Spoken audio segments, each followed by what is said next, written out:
Welcome to my channel. And today, papakita ko sa inyo yung bagong product ni Careline, yung full face palette Play to Slay nila. Alam ko before, available to sa Lazada. And then now, available na rin siya sa mga department stores, sa Watsons and Robinsons department store. So, yung packaging niya, ito yung box niya. Yan. Nabili ko to for 275 pesos. And maglalast siya for 12 months. Yan. Palagay, 12 months.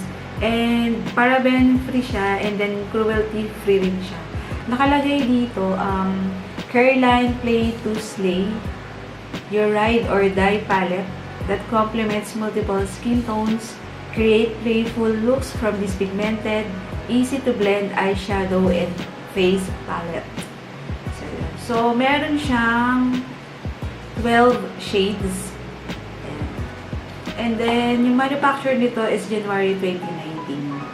So, yun. So, open na natin.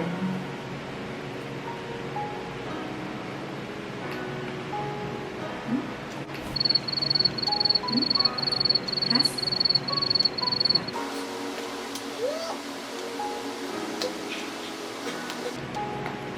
Ay, yung sun!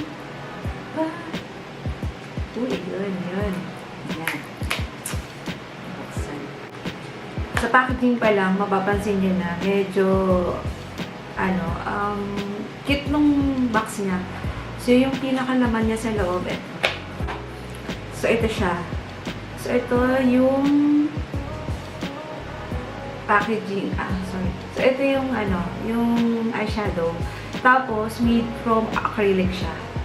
And then, kung mapapansin nyo, yung mga color, kita agad. Yun lang yung kagandahan kasi. So, kita mo agad yung mga colors niya.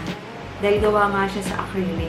And then, para siyang, kung naaalala nyo ng mga bata pa kayo or bata pa tayo, yung parang watercolor yung style ng eyeshadow palette niya. Ayan. So, sa eyeshadow palette niya, ayun yung mga shades. So, meron siyang 4 shimmer shades, and then meron siyang 8 na matte shades. So, all in all, meron siyang 12 shades. Tapos, may kasama na rin siyang highlighter and then dalawang blush on. So, actually, pwede itong pang-travel kasi hindi naman ganun kalaki, hindi rin naman ganun kaliit. So, pwede siyang dalhin pag magta-travel ka or yun nga, madali mo siya ilagay sa bag. Yun lang madali mabasag kasi to dahil since made from acrylic yung pinakalalagyan niya. Ang problema lang, wala siyang mirror. So, kung dadalhin mo to for travel, napaka-hassle lang kasi may hawak ka ng palette tapos may hawak ka pang mirror. Yun lang yung downside nito. Pero, yun nga, sa colors niya naman kasi marami kang pwedeng gawin na look since Play to Slay siya. So, meaning marami kang pwedeng i-combine or marami kang, alam mo yun, i-inventong mga color sa eyeshadow. So, pwede rin siya, actually, yung mga colors nito, pwede siya for day and night look. Kasi since may mga shimmery and meron siya mga dark color. So, pwede mo siya magamit at night. And then, pwede rin siya for day look kasi may mga neutral color siya. Ayan. And yun nga, dalawang colors din yung blush on niya. So, for gusto mong parang kikay look, so meron siyang light pink. And then, kung gusto mong medyo boom na color, so meron siyang dark pink. And then, syempre, lalo na sa panahon ngayon, alam nyo, napapansin ko, mas nakakabuhay ng look or makeup look kapag may highlighter. So, dito kasi parang pinagsama-sama na nila. So, parang eto nga, pwede nyong gawing pangkilay. So, pwede siyang gawing ilagay sa kilay. And then, yun. So, parang pinagsama-sama na nila yung normally ginagamit natin everyday. So, may highlighter na rin siya. Parang hindi ka na magbibit-bit ng parang extra ano na kasi yun na meron ka pang highlighter, may eyeshadow ka pa, may blush on ka pa, dito pinagsama-sama na nila. So, yun. So, sa packaging pala, makikita nyo rin na parang ang cute, diba? Yung design niya mismo, yung design niya kasi mismo, sobrang parang teenager yung look niya. Ayan. Diba? So, ang cute. So, parang siyang laruan. Pag tingnan niyo parang pang kids na eyeshadow. So, yun. So, gawin natin ngayon, i-swatch muna natin yung mga colors na nandito. So, ito yung ating swatches. So, sa left side, ito yung mga matte shades. And then, sa right side, ito yung mga shimmer shades. And then, sa blush on, itong dalawa, yung swatch niya. And then, sa highlighter, itong nasa taas. Ayan. Yung texture na pala nito, kung mapapansin nyo, sobrang smooth ng mga texture. Ayan. Pansin ko rin pala sa eyeshadow na to, medyo creamy yung consistency niya. Medyo powdery, pero buildable naman kapag siguro nilagay na natin sa eyeshadow natin. Sa mata na natin. So, tingin ko sa battery. So, soft. So, yun. So, try na lang natin. Try natin kung makakagawa tayo ng dalawang look. Gamit tayo ng liit na eyeshadow brush. And then, kunin natin tong shade na to as transition. Ayan o. Grabe, sobrang pigmented. Dinamp ko lang siya ng konting ganun, pero ang dami na agad kumapit sa brush. So, careful lang kayo sa ganun sa eyeshadow kasi talagang pigmented siya. Ayan. Sobrang powdery. Nakita niyo ba? Usok talaga siya. So, lagay lang natin sa buong eyelids. Kita nyo ba? Sobrang konti lang yung nilagay ko, pero sobrang pigmented.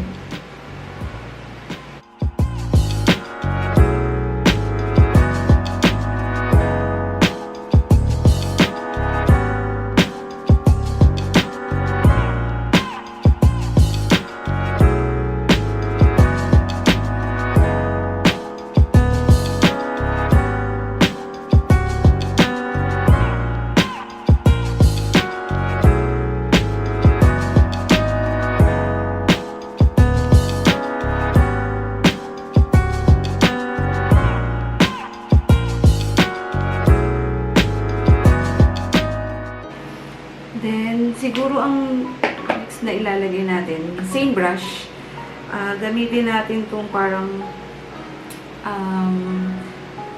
or gamitin natin ito, ang color na to. Medyo may pagka-light orange eh. So, grabe, no, yung powder. So, lalagay natin siya, ipapatong ko lang siya dito sa outer V, and then papasok. Kasi gagawin natin is parang mag-half or magka-cut crease lang tayo ng half.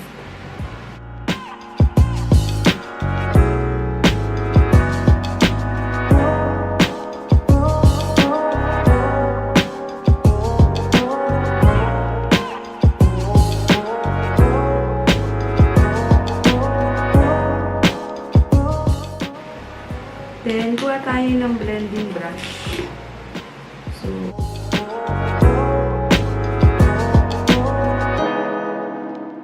sa lower lash line, gamitin na lang din natin yung una nating nilagay.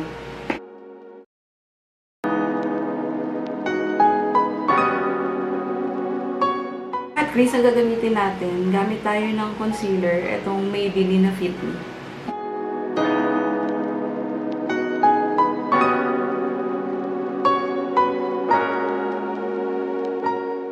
Nilagyan ko na ng concealer yung half para magka-cut crease na tayo. So, ilalagay ko dun sa part na yan is itong gold. Itong gold na to.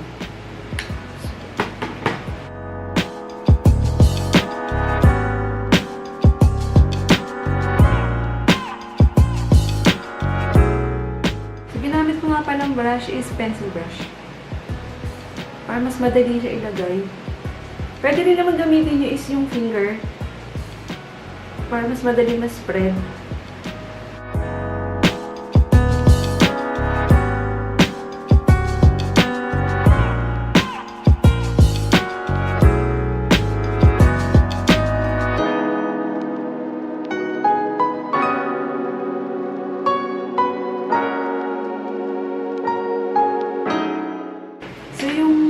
highlighter niya, medyo pinaabot ko dito sa half.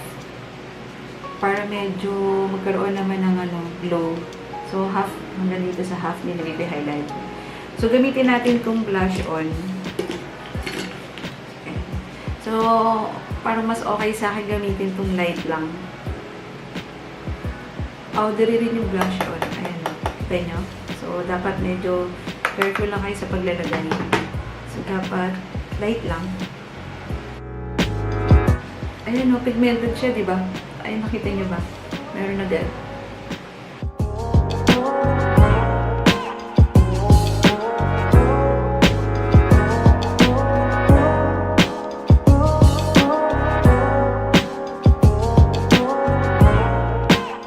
Sa highlighter, gamitin natin itong unglued na fan brush. Ganun din. Ano siya? Medyo powdery.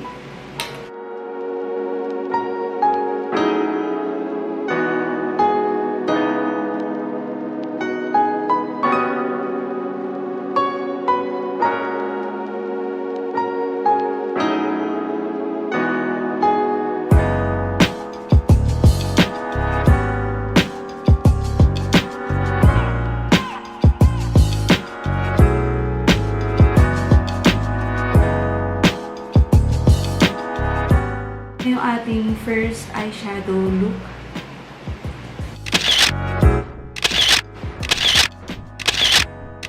Yung next, eto na. Buburahin ko muna yung eyeshadow ko and then proceed na tayo sa next look. Okay. Second look natin, gamitin nating base. Eto.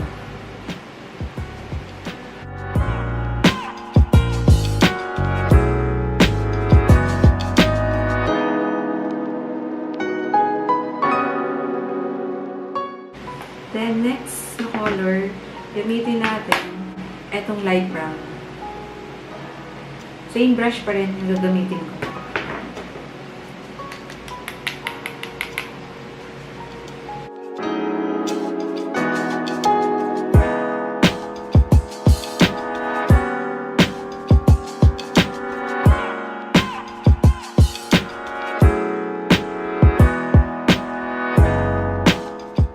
Sa next color, ang gagamitin natin ito. So, dito, sa outer V, punta dito sa loob.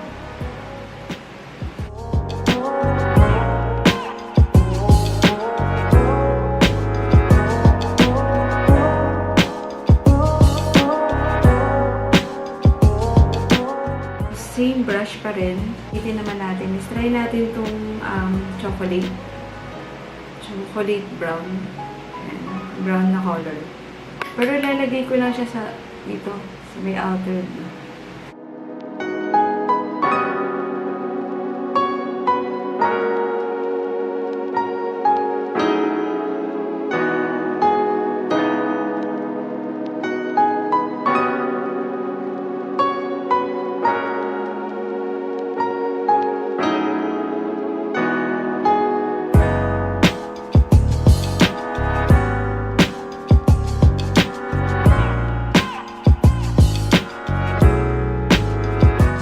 Gamit natin na brown, chocolate brown, yun ilalagay natin sa lower lash line.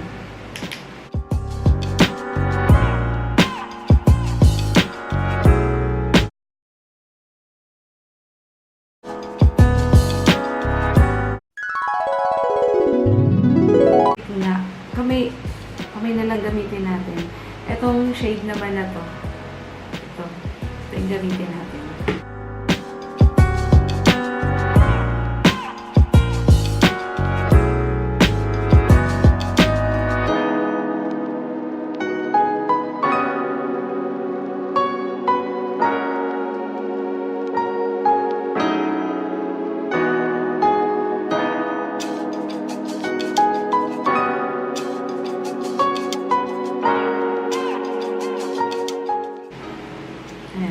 So, gamitin natin yung highlighter para sa ating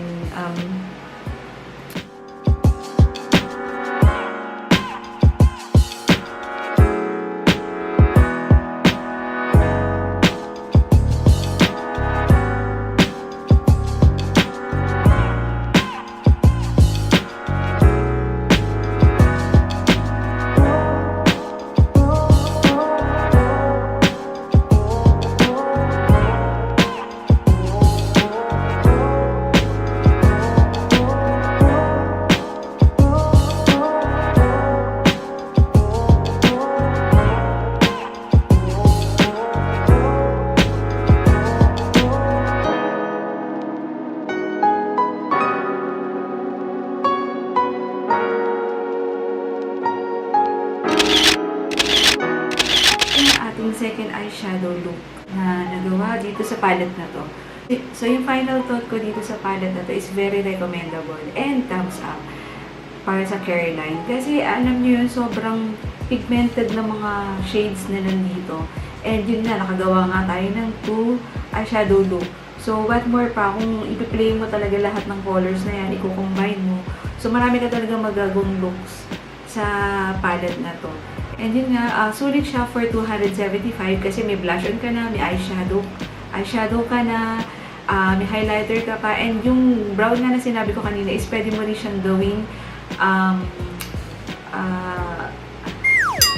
pwede mo rin siyang, yung brown nga na sinabi ko kanina is pwede mo rin siyang gawing pangkilay. So, yun. So, for 275, affordable siya, and then sulit, and then sobrang ganda ng palette niya, as in, normally kasi, bihira yung may palette na makikita mo agad yung color sa loob. Sobrang daling i-blend, and sobrang daling i-combine, yung combination ng mga colors, sobrang dali. So, yun, and powdery siya, oo, pero alam niyo yun, yung sobrang pigmented. And yun lang, so sulit, sobrang sulit sa 275. Sobrang nagustuhan ko tong palette na to. Bago ka sa channel ko, please don't forget to like, subscribe, and see you on my next video. Bye-bye!